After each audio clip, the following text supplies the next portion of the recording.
In the United States, the criminal justice system provides individuals with certain specific rights. A trial by jury and a counsel to represent individuals on behalf of their defense are certain rights specifically mentioned within the Constitution. Typically, if an individual commits a crime, he or she will be sentenced to serve a time in a penal institution or prison. Certain prisons are mandated specifically by the federal government and are specifically monitored. Other prisons exist on a private, for-profit basis, ultimately like saving the country money because those prisons aren't included within the budget. These private prisons are extremely problematic and have a number of issues associated with them. Personally, I hope to one day go to law school and fight for further legislation in issues such as prison reform. Providing a fair and equal criminal justice system for all is inherent for the country to run smoothly, or the entire system could collapse. Private prisons are coupled with a large majority of issues. These issues include lack of transparency, longer and increased sentences for prisoners, and an overall lack of staffing. Firstly, many individuals are concerned with the overall lack of transparency associated with privatized prisons. Federally mandated prisons are maintained at a high scrutiny and are specifically mandated in how they're run on a day-to-day basis. Privatized prisons are not regulated at all. For example, there's almost no way to actually know what occurs on a day-to-day basis, or if discrimination could occur. There's almost no way to report this.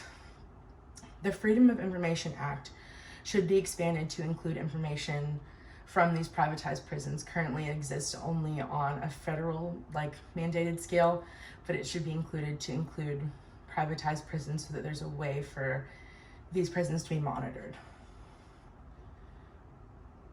Furthermore, privatized prisons also include increased sentences. Federal prisons are associated with lower sentencing, and privatized prisons include an increased sentence of an average of 23 days compared to federal prisons that have a lower than 23 days. Privatized prisons also include increased savings, and longer sentences are given to privatized prisons rather than federal prisons. This displays an inherent problem where we're valuing the dollar over the individual. Additionally, private prisons are coupled with lack of staffing and underfunding. Lack of staffing increases overall crowding, and this overall crowding results from certain programs such as the War on Drugs, which led to mass incarcerations resulting from higher amounts of arrests due to drug-related problems.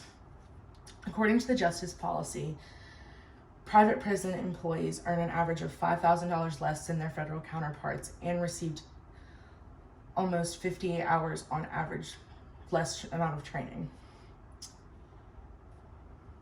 In reality, those suffering the most from private prisons are the individuals living within those walls because they can't change anything on the outside. In conclusion, the existence of private prisons come with a number of problems, including lack of transparency, increased sentencing, and lack of staffing and lower funding.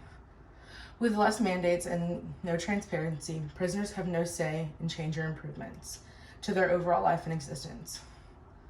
Although they have committed crimes, the law should give decency and human rights to these individuals.